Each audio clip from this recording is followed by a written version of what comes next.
Hi, it's me again with Corel Roll Tips and Tricks, and I just did a video on how to do this. And it always amazes me, the people that watch it so quickly and then want to know how I made something in that video. Because I said I drew this just for the drawing. And somebody asked how you would do this and make this kind of like a curved. Probably 10 different ways you could do it, but the way I did it was just take a rectangle and then hit the plus key on the keyboard and make another rectangle and then just angle it.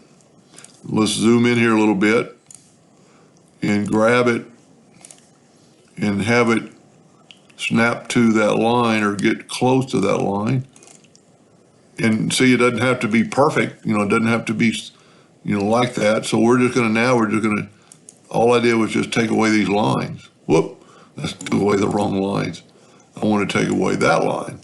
So now we have this shape, and then I just took the Smart Fill tool, and what the Smart Fill tool does is bends that or blends that together where it's all one piece now. And then I just rounded off these nodes. I took the Shape tool. You could actually grab both of them at once, go to Windows, Dockers, and Curves, Corners, and go whatever you want with, let's go 0.75. You're just going to round that off. Kind of make it look like, a bent line or a hockey stick or whatever you want to do, and just continue how I did that. Actually made it blue, take away the outline. This is probably the little bit hard. Just try to move it down and then Control D a couple of times, and then at least it's in the same plane.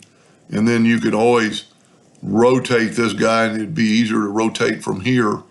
So you can rotate this bar and get it in there. And then all I did, and you need to make sure these are all grouped together. So we're going to select them individually, holding down the Shift key, go up to Object and Group. And then we can grab we actually probably need to put it in the front of the page though.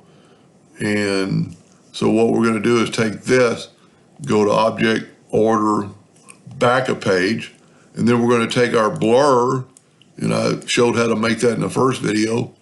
And then just go to Object, PowerClip, and Place Inside Frame, and you get that effect. Anyway, I hope that answered their question, and thank you for watching.